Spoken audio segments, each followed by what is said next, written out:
When a legendary hitman known as the Butcher, Jason Statham, resurfaces, Detective Ethan Cross, Dwayne Johnson, is ready to take him down, but when a deadly conspiracy unfolds, the hunter becomes the hunted. Forced to work together, they must uncover the truth behind a secret organization before it's too late. Packed with intense action, shocking betrayals, and a final showdown that changes everything, Butch is the ultimate battle for survival. Jason Statham plays Jack Slade, a legendary hitman known as the Butcher, a name whispered in the darkest corners of the underworld. He had vanished years ago, presumed dead, leaving behind a bloody legacy that still haunted the criminal world. But now something has changed. A series of brutal assassinations have rocked London, each one carrying Slade's signature, a precise cut across the throat, the same execution method that made him infamous. The city is in chaos, and the authorities are scrambling to control the panic. Dwayne Johnson is Ethan Cross, a relentless detective who has spent over a decade hunting the Butcher. The case had consumed him, but with Slade's disappearance, he had finally begun to move on. That is, until now. With the murders mimicking Slade's style, Cross is pulled back in, determined to bring the legendary killer to justice once and for all.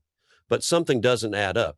Slade was always precise, calculated. These killings, though brutal, seem different, messier, almost staged. Still, the evidence is overwhelming. Cross follows the blood trail through the city's darkest alleys, underground fight clubs, and crime syndicates, each step pulling him deeper into a conspiracy far greater than he imagined. Cross finally tracks Slade down to a hidden club beneath the streets of London, a place where criminals trade secrets and settle debts with blood. As the tension in the air thickens, the moment of confrontation arrives. Slade doesn't run. Instead, he waits, sipping his drink as Cross approaches, gun drawn. But before Cross can make his move, Slade speaks. "You're chasing the wrong man," he says calmly, as if the weight of the world doesn't rest on his shoulders. Cross doesn't believe him. How could he? Slade has been a ghost, a name spoken in fear, but something in the hitman's eyes makes him hesitate. Before he can decide what to do, the club is suddenly under siege. Masked assassins storm the place, guns blazing. Cross and Slade are forced to fight side by side, back to back, their survival instincts kicking in. They take down the attackers with brutal efficiency, but it's clear someone wants them both dead. Slade reveals that the real enemy is an organization known as the Syndicate, a hidden force pulling the strings of a criminal underworld.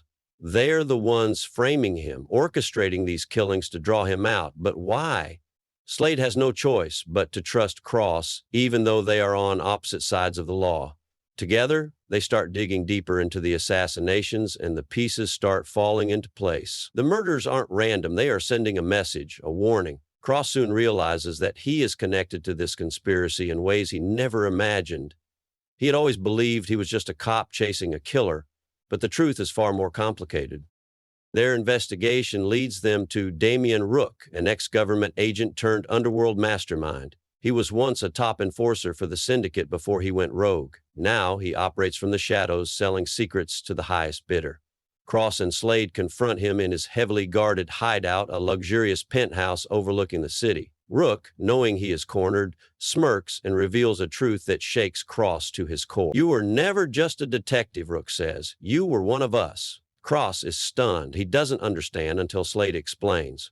Years ago, the syndicate had experimented on elite soldiers, creating operatives who could be controlled, molded into perfect weapons. Cross was one of them, but he had escaped, his memories altered to believe he was just an ordinary man. But now the syndicate wants him back or dead. As the realization sets in, the syndicate strikes again, sending a squad of killers to take them out. The penthouse becomes a battleground, bullets tearing through glass and steel as Cross and Slade fight their way out. They barely escape, but they now know the truth. The syndicate isn't just after Slade, they are after Cross. And the only way to end this is to bring the fight to them. Cross and Slade prepare for their final battle, tracking the syndicate's leader, Victor Kane, to an abandoned skyscraper on the edge of the city.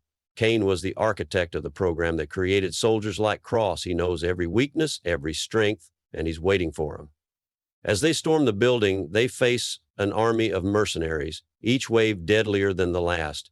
The fight is brutal, raw, a test of willpower and survival.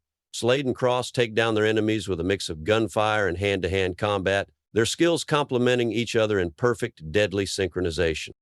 As they reach the top floor, they find Kane waiting, flanked by his elite guards. He greets Cross like an old friend, revealing even more painful truths. You think you're the hero in this story, he says, but you were built to be the villain. Kane tries to turn Cross to manipulate him into rejoining the syndicate, but Cross has seen enough. He knows who he is now, and he makes his choice. The final battle erupts, an all-out war of fists, blades, and bullets. Slade takes on Kane's guards, while Cross faces his past head-on. The fight is brutal, but in the end, Cross delivers the final blow, putting an end to Kane and the syndicate once and for all. As the dust settles, Cross turns to Slade. He expects the hitman to disappear, to return to the shadows, but instead, Slade simply nods. "You're not done yet," he says, tossing Cross a burner phone before walking away.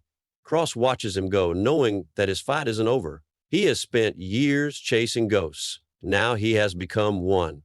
The screen fades to black as the phone buzzes in his hand.